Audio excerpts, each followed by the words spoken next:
I love you darling, कैसी हो, वो तो करोगे, वो हमें मालूम है। ये हंसने की बात नहीं, मैं जानता हूं ये करना है तुम्हें।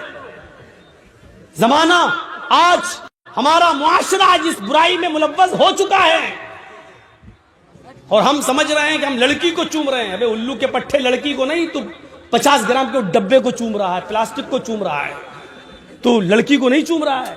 ये तेरे दिमाग में शैतान ने जो खोपड़ी में भर दिया लड़की, अब वो भी कर रही है, वो भी कर रही है उधर से, लेकिन वो भी पागल है। और प्यार नाम है, जुनून नाम है, इसी का नाम तो जुनून है, पागलपन है। डब्बे को चूमने वाला भी समझ रहा है मैं लड़की को चूम रहा हूं, तो तुम्हें करना है। मशवरा दे रहा हूं आपको, हंसिएगा नहीं। वो तो मुझे मालूम है कि यहां से जाने के बाद फिर वही मोबाइल मुंह में लगा के करोगे आई लव यू। इसका कैमरा फिट हो ही नहीं रहा है, लगता है कि ये मौलाना जर्जीस को मोदी बनाकर पेश कर देगा। मोदी कैमरे के सामने कोई आ जाए तो भगा, हट हट, मतलब कैमरे के सामने आने में इतना शौक है उसका। और ये तो बेचारा, इनका कैमरा ही सही नहीं हो रहा, क्या है, लगता है कि जैसे जन्नत से उतरा हुआ कैमरा हो। भैया एक बार फिट कर लो यार, जैसे कर सकते हो एक बार कर लो। हमें इतना शौक नहीं है कैमरे के सामने आने का। इतना आ चुका हूं, 1 मिलियन से ज्यादा लोग क्रॉस कर चुके हैं, मुझे फॉलो कर चुके हैं, सुन चुके हैं, 1 मिलियन से ज्यादा। अब हमें शौक नहीं है कि कहां आ रहे हैं कहां नहीं आ रहे। टाटा हॉस्पिटल में जहां मेरे मरीज का पैर काटा गया, उसको देखने के लिए बेड पे गया तो मैंने वहां ट्रैक सूट पहन रखा था। तो बंबई में थोड़ा सा भेस बदल के जाना बेहतर है, क्योंकि वो बाल ठाकुरे वाला मामला हो चुका था ना मेरे साथ, तो थोड़ा सा मैं शेरवानी पहन के नहीं गया। बगल ही में मेरे भाई के बगल में बेड पर कोई आदमी बेचारा, उसका हाथ काटा गया था और वो बंगाल का था, वो बंगाल का था। अब वो मुझे बार बार देख रहा है लेकिन कुछ बोल नहीं पा रहा है। जब मैं वहां से अपने भाई को देखकर चला, क्योंकि एक ही आदमी को रहने देते हैं वहां पर, एक मरीज के साथ एक को, तो फिर मैंने कभी उसकी बेटी को कर देता था, कभी मैं चला जाता था। चला आया दूसरे दिन मैं कुछ फल फ्रूट लेके, तो जैसी मैं चला आया तो वो मेरे फुफेरे भाई से कहता है कि ये इनकी शक्ल देखी हुई लग रही थी, अभी जो आए थे। तो मेरा भाई बोला, अरे नहीं यार, यहाँ तो पहली बार आए, कहाँ से तुमने देख लिया, अल्लाह ना करे इस जगह कोई आए। तुम कुछ छुपा रहे हो। मैंने कहा मैं क्या छुपा रहा हूँ, तुम बताओ, तुम शक्ल देखी हुई दिख रही है, कहाँ देखी हुई दिख रही है, हम लोग तो इटावा के रहने वाले। इटावा के? हाँ। तुम्हें, वो कहता तुम इटावा के हो? कहाँ? यार मौलाना जर्जीस भी इटावा के। तो फिर मेरा भाई बोलता है कि हाँ तो ये वही तो थे मौलाना जर्जीस। तो कहा तो फिर क्यों बोल रहे हो आप? मैं कह रहा हूं कि इनकी शक्ल देखी हुई लग रही। अरे भाई तुमने थोड़ा मुसाफा करवा दिया होता मेरा। तो उन्होंने कहा इसमें कौन सी बुरी बात है, कल फिर आएंगे। दूसरे दिन फल फ्रूट लेके फिर मैं पहुंचा वहां, तो वो बेचारा हाथ कटा हुआ था उसका, उठा, कहता मौलाना साहब अस्सलाम वालेकुम। दायां हाथ कट गया उसका, बायां, तो बायां हाथ ही कह रहा अस्सलाम वालेकुम। मैंने कहा वालेकुम अस्सलाम। मैंने कहा जी कहिए खैरियत, हमको पहचाना? हमने कहा भाई मैं कैसे पहचान लूं,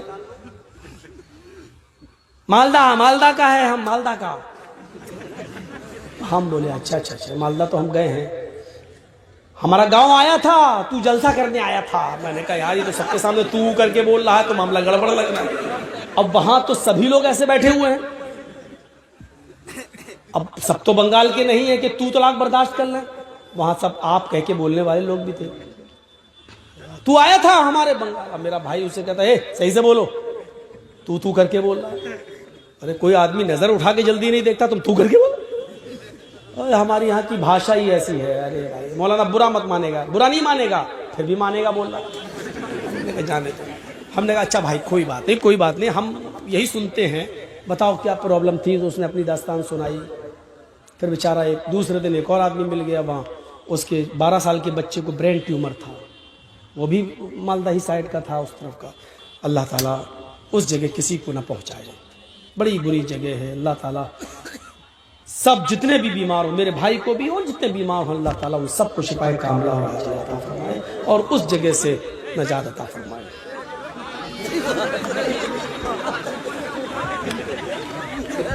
नहीं नहीं नहीं, अब यहाँ गलत हंस रहे हैं आप। वो आदमी थोड़े सा कैमरे में आना चाहता था, शोहरत है, कोई नाम चाहता था अपना कि जर्जीस की तरह मेरा भी नाम हो जाए, तो उसमें कोई बड़ी बात नहीं, ऐसे भी लोग होने चाहिए। अच्छा, आपके यहाँ कहीं पागल खाना है? यहाँ से कितनी दूर है? रांची में? कितनी दूर, तो जाने में भी टाइम लगेगा। खैर, आप लोग इलाज करिएगा। तो सुनिए मेरे भाइयों, फिर अल्लाह के नबी ने क्या फरमाया शराब के बारे में? उम्मुल खबाइस। अभी तक तो सहाबा की बात भी आप नहीं नहीं, इतनी जल्दी हराम नहीं करेंगे, और जब हराम कर दी तो जानते हो इसको कितनी बुरी चीज बताई? उम्मुल खबाइस, सबसे बुरी, यानी बुरी चीजों की मां, गंदी चीजों की मां, सबसे गंदी चीज क्या है? शराब। अब शराब का नुकसान बताता हूं, सुनिए। हजरत उस्मान गनी रज़ियल्लाहु ताला अन्हु इस हदीस के रावी हैं, और यह हदीस सुनन नसई के सफ़हात पर मिलेगी। यह हदीस आपको सुनन नसई के सफ़हात पर मिलेगी।